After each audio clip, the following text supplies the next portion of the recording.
Okay, so, and it doesn't have to be perfect, it just has to be enough so people who aren't here can chime in. So, let's go to Mount Carmel.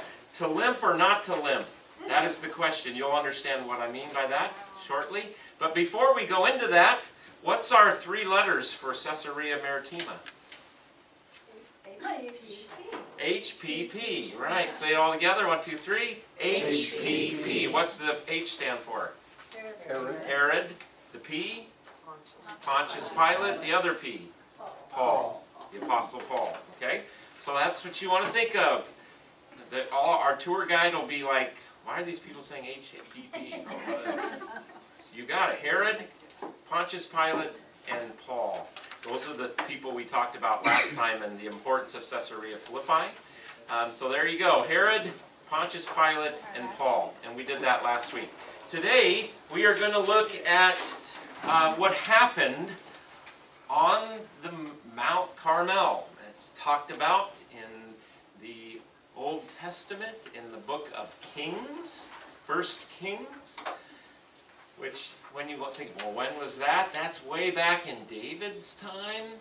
King David, King Solomon, and then the fall of the United Kingdom into 2, or the splitting of the United Kingdom into 2. So, and we'll do more history stuff, and we don't have time for me to tell the whole history of Israel here, obviously. But building on your prior knowledge, you've got King David.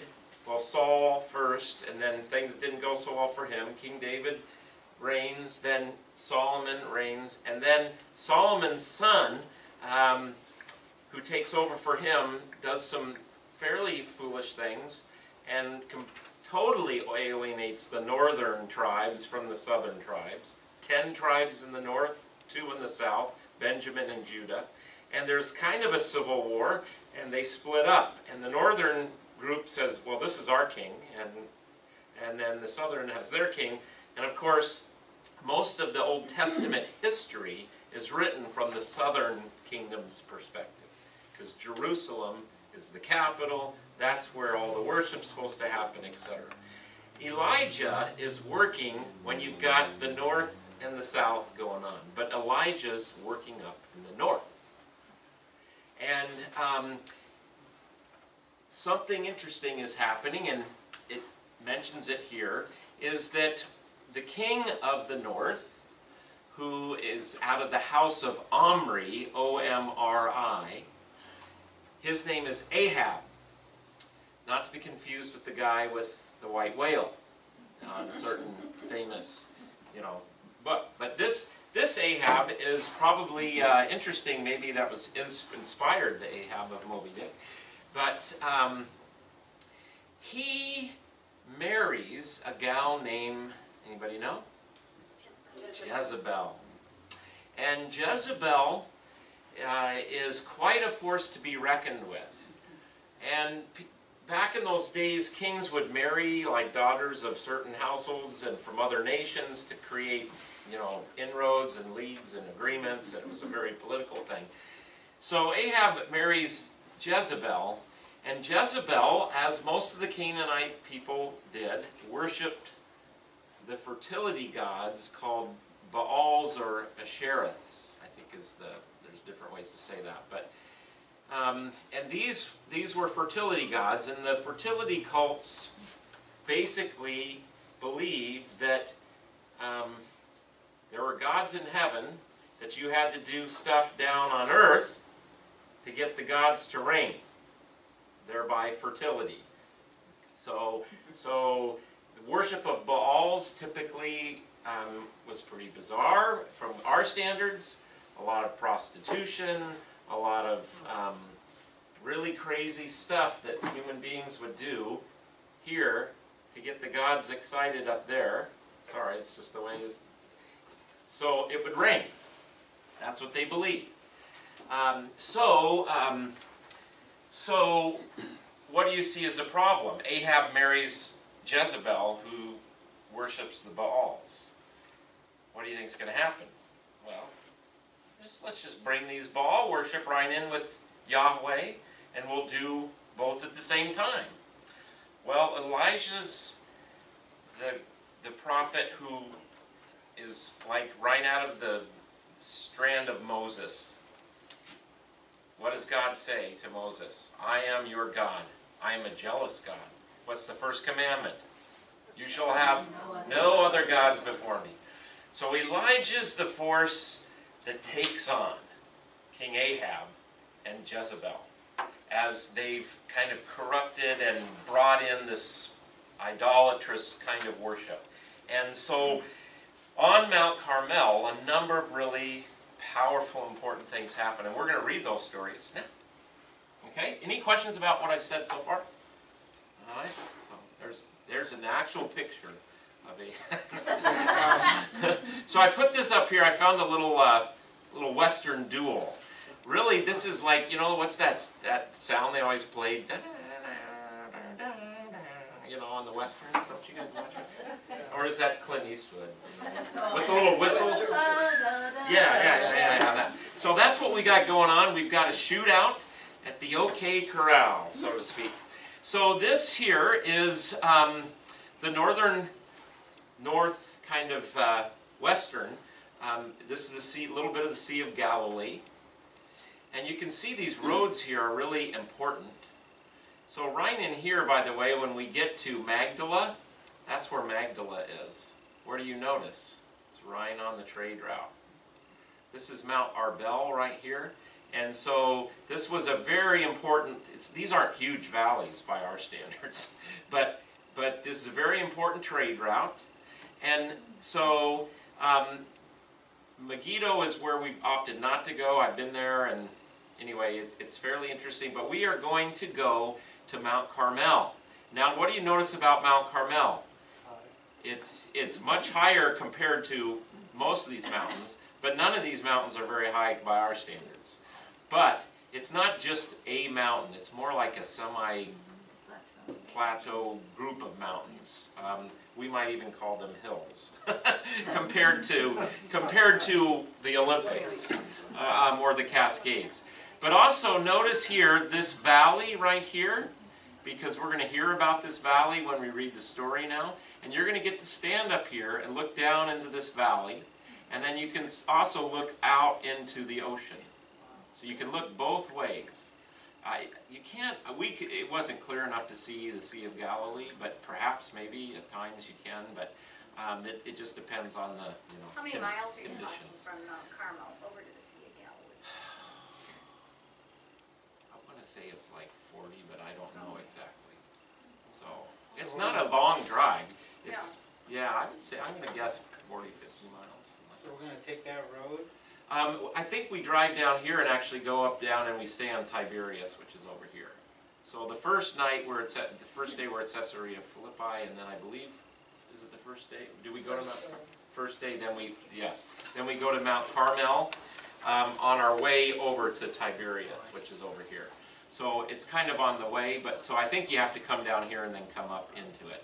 So this here is, have you ever heard of Armageddon? Mm-hmm. Okay, this is the valley that's known as Armageddon. That Megiddo is kind of important on that story, but anyway, this valley is very important. Why did you decide not to go there? Because it's a ton of walking, and of all the things I went to, it just, you can read about it. I don't know. You have to make decisions. And I wanted to spend time in Magdala over here, and we needed to capture time from somewhere. I think if you see Mount Carmel, that's gonna work. Historically, it's a very interesting spot, but Biblically, is it? it is. There are some battles that take place. King David was there, but they're not hugely important. It's very important for especially people who think about Revelation in a more literal sense, because this is where the Armageddon is going to happen, this type of thing. But yeah, we can talk more about that. Yeah, that Megiddo, Legio in parentheses. Yes. Legio is from Legion because it was a Roman camp. Yes, right. Guarding crossroads for all of those. It's a tell that's been inhabited for, It's one of the oldest sites. When you go all the way down to the bottom, it's like 4,000 years old, something like that. But it is a huge amount of walking. Well, you, Yeah. I'm trying to look at, because you have the brochure that we updated. Yes. So you wanted to, after Mount Carmel, we were gonna go and make the. Yeah. So really it was a choice of, do we go to here, which is very Old Testament, or do we get over here and get time in Magdala, which it's better. Okay, so this is Mount Carmel, and that's what it looked. That's a picture I took from the top.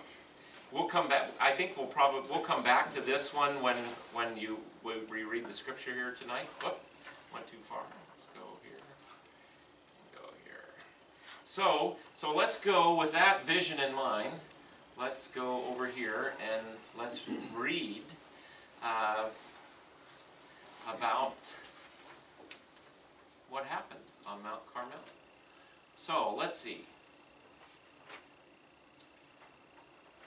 We'll start right here. Let me get this bigger. I thought I had this bigger. Can you read that? Yep. Okay.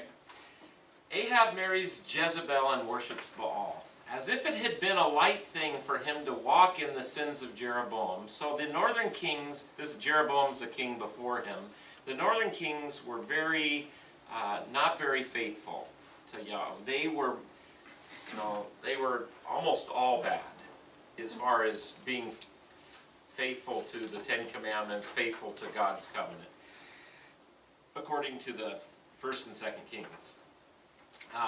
Sins of Jeroboam, son of Nebat, he took as his wife Jezebel, daughter of King Ethbaal.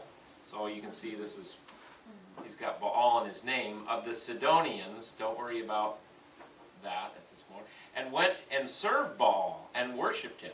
So he didn't just allow this in, he went to worship him. He erected an altar for Baal in the house of Baal, which he built in Samaria. So it isn't just that he allowed him to hang on, he fully gets on board with this. Ahab also made a sacred pole. I think that we're unsure about Asherah. It's perhaps another Canaanite god. Ahab did more to provoke the anger of the Lord, the God of Israel, than had all the kings of Israel who were before him. In his days, Hiel of Bethel built Jericho. He laid its foundation this part is not important for the moment. All right, so what are we told already about Ahab? Not very pretty picture, right? Now Elijah the Tishbite of Tishbe in Gilead said to Ahab, "As the Lord, the God of Israel lives, before whom I stand, there shall be neither dew nor rain these years, except by my word." And the word of the Lord came to him, saying, "Go from here and turn eastward and hide yourself in the Wadi Cherith, which is east of the Jordan." So you saw that, if you think, so this is the Sea of Galilee, and Jordan is down here, so east, so it's further on east of the Jordan River. So, which is, the ravens brought him bread and meat in the morning, and bread and meat in the evening, and he drank from the wadi. But after a while, the wadi dried up because there was no rain in the land. So God sends Elijah to. There's going to be a drought. Why? Because Ahab, you're being so bad. These are great stories which I encourage you to read about how the widow is fed, and very important. But for our time, we need to skip down here to chapter 18. Yes. So after many days, the word of the Lord came to Elijah in the 3rd year of the drought, saying, how many years? 3. That's a lot. And the reason why the widow there's a miracle is because there's now a famine in the land, because there's no water. So people are really suffering. Go present yourself to Ahab. I will send rain on the earth. So Elijah went and present himself to Ahab. The famine was severe in Samaria. Again, so Samaria, even though I don't think it talks about it, is down south even of this. Actually, I think I have a map over here.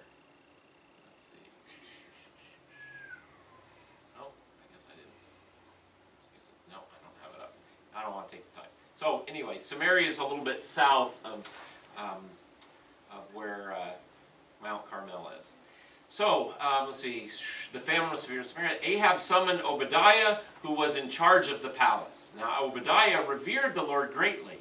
When Jezebel was killing off the prophets of the Lord, Obadiah took 100 prophets, hid them 50 to a cave, and provided them with bread and water. What we hear before this, which I had to skip over, is that Jezebel, not only are they like, you know, bringing Baal worship into the life of Israel, they're openly, you know, persecuting the prophets of Yahweh and killing them. And she's killed a lot of prophets. And so this guy Obadiah hid 100 of them and saved them. Then Ahab said to Obadiah, "Go through the land to all the springs of water and to all the wadis. Perhaps we may find grass to keep the horses and mules alive, and not lose some of the animals." So they divided the land between them to pass through it. Ahab went in one direction by himself, and Obadiah went in the other direction by himself.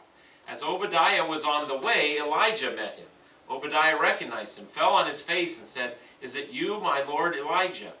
He said to him, "It is I. Go tell your lord that Elijah is here." And he said, "How have I sinned that you would hand your servant over to Ahab to kill me?"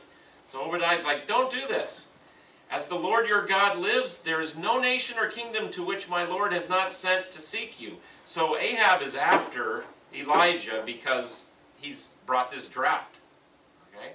And so he's had people out searching for Elijah. And now he wants this guy to come and say, "Here's Elijah. As the Lord your God lives, there, and when they would say, 'He is not here,' he would require an oath of the kingdom or nation that they had not found you. But now you say, 'Go tell your Lord that Elijah's here.' As soon as I have gone from you, the Spirit of the Lord will carry you, I know not where. So when I come and tell Ahab, and he cannot find you, he will kill me, although your servant have revered the Lord from my youth." What's going on here? He thinks, Ahab, I know where Elijah is, and then Elijah won't be there, and off with his head type of thing. Okay? That's what he thinks is going to go on. Isn't this cool? Let's see. Has it not been so? But he says, why are you going to do this to me? I revere Yahweh. But yet he's right, kind of the very up there with Ahaz in power and position, or certainly so underneath him, but kind of has a powerful position. "Has it not been told, my Lord, what I did when Jezebel killed the prophets of the Lord? How I hid 100 of the Lord's prophets, 50 to a cave, and provided them with bread and water?" So he's like, hasn't you heard what I did for the cause? "Yet now you say, 'Go, tell your Lord that Elijah is here. He will surely kill me.' And Elijah said, 'As the Lord of hosts lives, before whom I stand, I will surely show myself to him today.' So Obadiah went to meet Ahab and told him, and Ahab went to meet Elijah." Okay? So, when Ahab saw Elijah, Ahab said to him, "Is it you, the troubler of Israel?" See, Elijah's messing things up. He answered, "I have not troubled Israel, but you have, and your father's house," that's the house of Omri, "because you have forsaken the commandments of the Lord and followed the Baals. Now therefore have all Israel assemble before me, or for me, at where? Mount Carmel." That's where we're going to be. "With the 450 prophets of Baal and the 400 prophets of Asherah who eat at Jezebel's table." So in other words, everybody, not just you, I want all the prophets of the Baals to come and meet at Mount Carmel. Okay? Questions about what's happening so far? Anybody lost? It's okay. Just say so. All right? Okay. So, what happens? So Ahab sent to all the Israelites and assembled the prophets at Mount Carmel. Elijah then came near to all the people and said, "How long will you go limping with two different opinions?" That's why I said to limp or not to limp. That's the question. How long will you go limping with two different opinions? If the Lord is God, follow him. But if Baal, then follow him. The people did not answer him a word. Then Elijah said to the people, I, even I only, am left a prophet of the Lord. Although we heard about these 100 guys that are left. But nonetheless, he's kind of feeling pretty isolated alone here. And Baal's prophets number 450. Let 2 bulls be given to us. Let them choose 1 bull for themselves, cut it to pieces, and lay it on the wood. Put no fire to it. I will prepare the other bull and lay it on the wood, but put no fire to it. So now it's like, these are the terms of the duel. Okay? Then you call on the name of your God, and I will call on the name of the Lord. The God who answers by fire is indeed God. So, you got these 2 altars set up with wood and the bull, and whatever God comes down and burns it up, that's the winner. Okay? Then, now it's kind of interesting too. Just remember that Baal, the fertility god, the water, the rain, so this was very much wrapped up into who Baal is. So, or the Baals were. All the people answered, well spoken. In other words, yeah, this sounds good. Then Elijah said to the prophets of Baal, choose for yourselves 1 bull and prepare it first, for you are many. Then call on the name of your God, but put no fire to it. So they took the bull that was given them, prepared it, and called on the name of Baal from morning until noon, crying, O Baal, answer us! But there was no voice and no answer. They limped about the altar that they had made. At noon, Elijah mocked them, saying, cry aloud! Surely he is God. Either he is meditating, or he has wandered away, or he is on a journey, or perhaps he is asleep and must be awakened. Wake him up! I just love this. This is so great. Then they cried aloud, and, as was their custom, they cut themselves with swords and lances until the blood gushed out over them. That was another way, again, to get the gods' attention. We've seen lots of that in South America too, and other places. So that's always been interesting. Where did I go? There we go. Lances. Until the blood gushed out over them. As midday passed, they raved on until the time of the offering of the oblation, but there was no voice, no answer, and no response. Then Elijah said to all the people, come closer to me. And all the people came closer to him. First he repaired the altar of the Lord that had been thrown down. Elijah took 12 stones according to the number of tribes of the sons of Jacob, to whom the word of the Lord came, saying, Israel shall be your name. With the stones he built an altar in the name of the Lord. Then he made a trench. What is he doing? Then he made a trench around the altar, large enough to contain 2 measures of seed. Next he put the wood in order, cut the bull in pieces, and laid it on the wood. He said, fill 4 jars with water, and pour it on the burnt offering on the wood. Remember the Baals and water? Okay, so now it's like, soak the wood with water. That's usually not what you do when you want to make a fire. Then he said, do it a second time. And they did it a second time. Again he said, do it a third time. And they did it a third time. So that the water ran all around the altar and filled the trench also with water. We're getting there, folks. At the time of the offering of the oblation, the prophet Elijah came near and said, O Lord God of Abraham, Isaac, and Israel, let it be known this day that you are God in Israel, that I am your servant, and that I have done all these things at your bidding. Answer me, O Lord. Answer me so that this people may know that you, O Lord, are God, and that you have turned their hearts back. So the purpose of this is to turn the hearts of the people back to Yahweh. Then the fire of the Lord fell and consumed the burnt offering, the wood, the stones, and the dust, and even licked up the water that was in the trench. When all the people saw it, they fell on their faces and said, the Lord is indeed is God.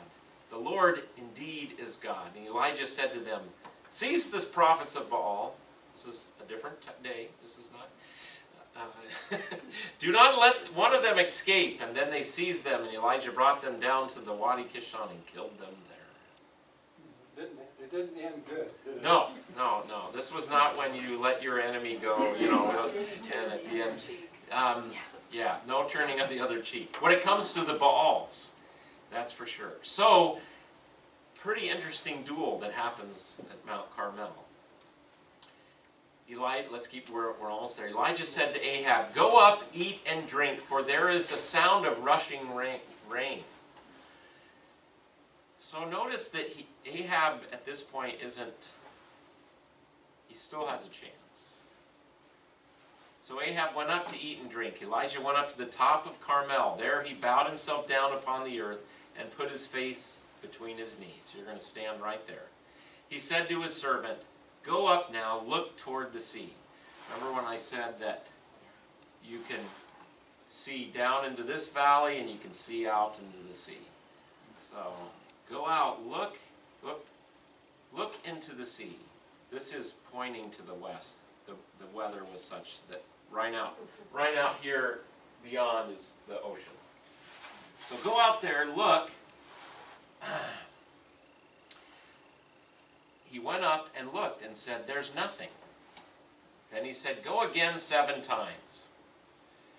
It's interesting, the power of the number 7 is like this holy number. Obviously we know creation.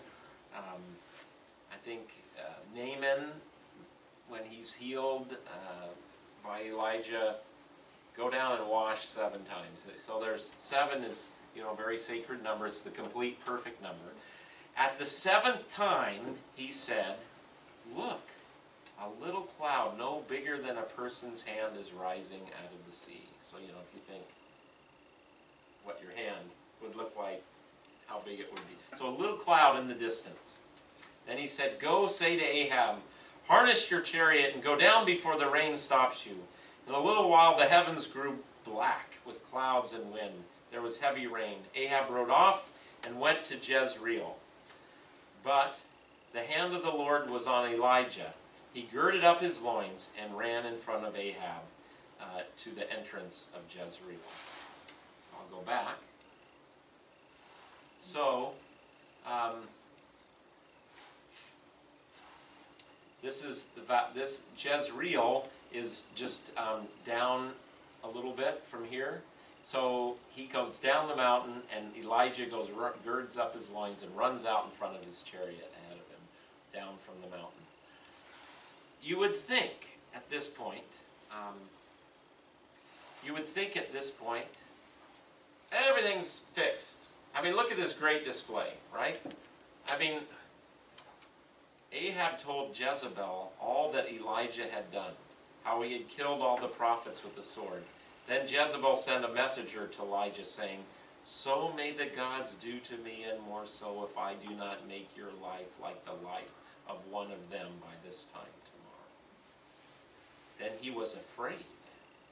He got up and fled for his life and came to Beersheba, which belongs to Judah, and he left his servant there. So he went south. Now, isn't that interesting that after such a triumphant victory, he's still afraid? One, that shows she was a force to be reckoned with. It shows he's a human being. But that's the great story of Mount Carmel. There are other things that happen. Carmel's referred to, but this is the main thing. You'll see on the top of Mount Carmel a statue of Elijah. So it's the place where we have that, how long will you go on limping with 2 different opinions? So when we get there, we'll ponder, and we'll ponder ahead of that, but we'll ponder how, I'll probably put some stuff in your packet on Luther's explanation of the first commandment. Luther said, what does it mean to have a God? Does anybody remember? Large catechism, actually it's in small. But Luther says that whatever your heart entrusts itself to, I say is your God. Well, what are we dealing with? Back then, you've got the Baals. It's, and so in this story, what do you get? You get Yahweh saying, I'm in control of the rain, not the Baals. You see, that's the whole drought concept. And then soaks up the altar with water. So I'm God. So the story is to call people to faithfulness to God. But as Luther said, we deal with that every day, don't we? We have lots of other gods that we want to entrust our hearts to. And I won't have each of us tell what our God, our other God. Don't worry. But it's something to think about. And the great thing that we have, of course, that Elijah didn't, because Elijah is he's like Moses, is we've got Christ who, when we fall to our knees and turn forth, that we see the cross where our idolatry is forgiven. And then we go, okay, I'm going to get up and try not to limp in two different opinions and serve the Lord. But we know those Baals are very powerful, and they're going to pull us away. We're going to drop into fear and all kinds of things. We go back to the cross. So that's the second thing we're going to do, is go to Mount Carmel. So, comments, questions? Yes? Yeah, 2 questions. You're jumping between Baal and Baals. Is it a panoply? It is a yeah. Sometimes, like in worship Baal or worship the Baals, you see it occur in both ways. But really, to worship the Baal is all of them. Okay. Yeah. And the other question, in this area, in the late afternoon, in a drought-type dry season, is it a normal tropical phenomena to have a dry lightning strike and all that stuff? That's a great question. I don't know. He was a good weatherman. I don't know. That would be a natural explanation of the consuming fire. You don't do it in the morning, you wait till late. Maybe You go first, though, wait. Yeah. And you can do that with a lot of the miracles in the Old Testament, whether it be the parting of the sea with Moses and Maybe we'll see the lightning. yeah, who knows? But from a distance. From a distance. So if it's lightning up there, it's probably, because you're at the top, it's probably going to not go up there. No, but you can really see off in the distance, and it's really cool to stand there and think about that little cloud that Elijah saw starting to come. And so. That's a great picture. Yeah. Well, you had a lot of clouds the day you were there. Yeah, it was pretty cloudy and hazy. That day I was there, it was difficult. Yeah. Now the day I was at the Dead Sea, it was the clearest day he said it had been in years. So he was hit and miss. So. Now, what's the dry season? It's similar to here. Their seasons are similar. So we're going to be there right at the beginning of it. Oh, I'm sorry. Similar to this hemisphere. So summer is summer. I'm not talking Washington. 2 weeks in July. Yeah. So anyway, I'm really excited to be at Mount Carmel, and so basically you don't have a big. So what are the 3 people we think about at Mount Carmel? I didn't come up with a little thing. Who do you think about? Ahab, Elijah, and Jezebel. There you go. Those are important. Did you bring a camera or just use your phone? I just use my phone. And with the newer, like I have an iPhone 7 now, but I had a 6 at the time, and it's a pretty good camera, but for my standards, so yeah. And it's got the panorama thing that you can use up there. That's kind of cool. Stitch it together. Or Hey, you do a 360 even. oh yeah, I suppose you could, couldn't you? Yeah. I just do like half the thing. Yeah, but so we still struggle though with other gods. Yeah, just not this, but if you watch, I get it on channel 39 with Bizarre Foods. They have one out about Tel Aviv, Yeah. and it talks about the origins of Ben Gurion rice and why they eat schnitzel in Israel and shawarma. Yeah, shawarma is very popular. Chicken shawarma. It's like a gyro. Yeah, it's like a gyro kind of. It's like a grilled chicken with a sauce on it. It's very good. Yeah. All right, we're at the end of our time. So did you, maybe want to go around and say something like that?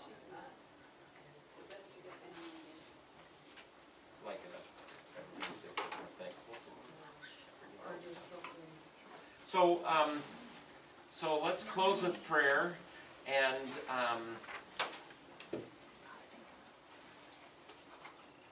love for you to say a name that you are concerned about this evening, or something you're thankful for. You don't have to, but if you could, that'd be great. So I'm just going to open us and I'll close us, and in between, just go for it. Let's pray. Gracious God, thank you for this time and this wonderful group, and we are so excited. And we look forward to helping our faith be more concrete and being connected to the land. So, God, there's lots of things on our hearts tonight, and we bring them before you now.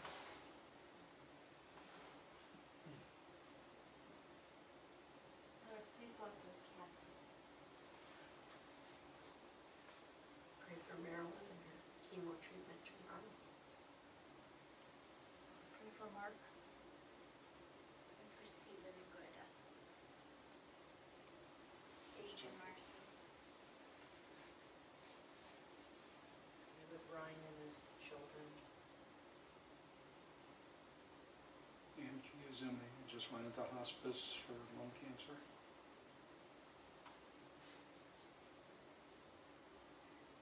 Pray for my family. Kim Grosney with surgery tomorrow.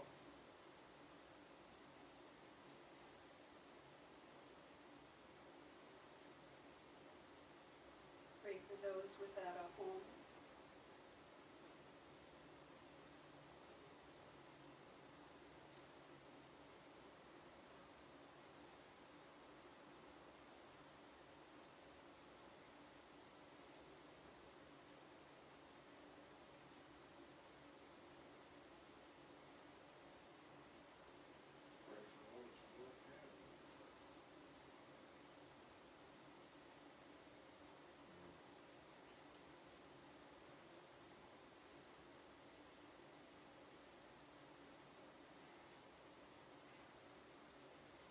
God, we offer these things to you, and we know that you'll be with us until we meet again after Christmas. And so be with us in this coming Advent and Christmas season. And bless our journey to the manger, and indeed bless our journey to the Holy Land. We pray this in Jesus' name. Thank you, guys. Thank you, Pastor Bill. Cool. Cool.